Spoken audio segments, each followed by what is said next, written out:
Selamat pagi Bapak Ibu Saudara sekalian, salam sejahtera di dalam kasih Kristus. Mari kesempatan pagi hari ini kita akan kembali bersama-sama merenungkan firman Tuhan. Bacaan Alkitab saya akan bacakan dari Injil Matius pasal 4 ayat yang pertama. Demikian firman Tuhan. Maka Yesus dibawa oleh Roh ke padang gurun untuk dicobai iblis. Bapak Ibu Saudara sekalian, kalau kita melihat pencobaan yang terjadi di Taman Eden atau apa yang dialami oleh Kain dan Habil, bahkan apa yang dikerjakan iblis untuk mencoba Yesus, ada kecenderungan hal yang dilakukan itu sama. Dengan bahasa tafsiran saya, yaitu kesombongan. Di dalam kitab Kejadian dikatakan kalau kamu makan buah itu, kamu akan menjadi sama seperti Allah. Dan kalau kita lihat di dalam Kejadian Kain dan Habil, bagaimana persembahan Kain tidak diterima oleh Tuhan, kemudian dia marah. Dan kalau kita lihat di dalam Perjanjian Baru, bahkan yang dialami oleh Tuhan Yesus sendiri, menurut saya 3 pencobaan ini menunjukkan kesombongan kalau dilakukan. Coba saja Yesus sebagai manusia bisa merubah batu menjadi roti. Dia menerjunkan diri di bumbungan bait Allah. Bukankah itu kehebatan-kehebatan yang bisa dilakukan atau kehidupan daging, kesombongan? Bahkan iblis sendiri membawa Yesus untuk melihat dunia, dan kalau mau menyembah maka semua akan diberikan. Pencobaan atau godaan yang iblis selalu lakukan, kalau menurut saya itu tidak berbeda. Dan Bapak Ibu Saudara, namun demikian justru ada banyak umat Tuhan yang terkecoh dan akhirnya jatuh di dalam dosa. Kenapa itu bisa terjadi?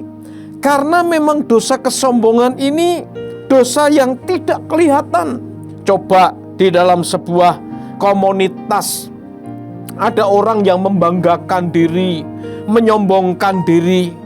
Akan berbeda sekali dengan misalnya dalam sebuah komunitas orang berbuat dosa, melakukan pencurian uang atau melakukan perbuatan zina dan ketahuan. Itu jelas ada hukum sosialnya, tentunya akan dikucilkan dan segala macam bisa dilakukan oleh manusia. Tetapi dosa kesombongan ini Bapak Ibu Saudara sekalian, masuknya itu halus tapi menjerembabkan, menjatuhkan orang. Kain dan Habil pernah terjadi atau Kain pernah mengalami hal itu. Yesus pernah dicobai, Adam dan Hawa juga mengalami. Petrus, Bapak Ibu Saudara, Nebukadnezar, Herodes, dan dosa kesombongan ini Tuhan berurusan langsung Bapak Ibu Saudara. Kalau kita lihat dari kitab Kejadian sampai dalam kitab Wahyu, bahkan Tuhan sendiri berani berkata bahwa Dia itu Allah yang mengasihi, tapi Tuhan membenci orang yang congkak. Tuhan membenci orang yang sombong. Bahkan keangkuhan hidup itu digambarkan dari dunia. Bagaimana kita bisa mengetahui Bapak Ibu Saudara, apakah itu dosa kesombongan yang bisa menyusup dalam kehidupan kita?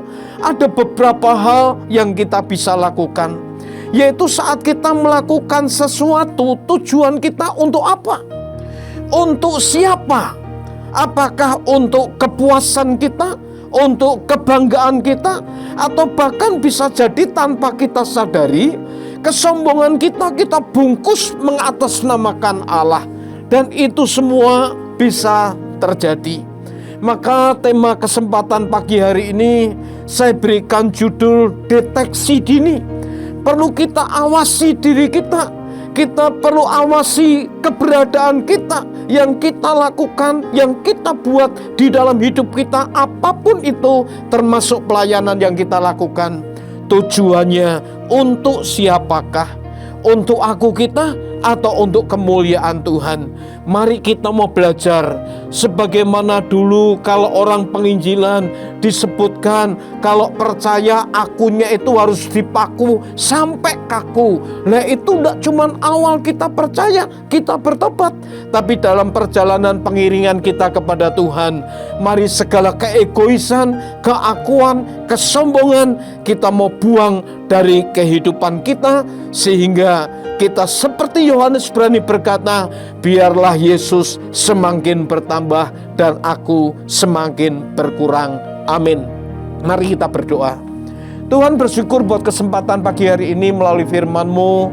Tuhan boleh kembali terus mau meluruskan jalan hidup kami, supaya kami boleh berawas-awas, kami waspada dengan hidup ini, dengan satu tujuan, supaya kami tidak mencuri kemuliaan Allah, tetapi kami boleh terus memberikan yang terbaik kepada Tuhan, dengan segala aktivitas yang kami lakukan dan kami kerjakan di dalam hidup ini.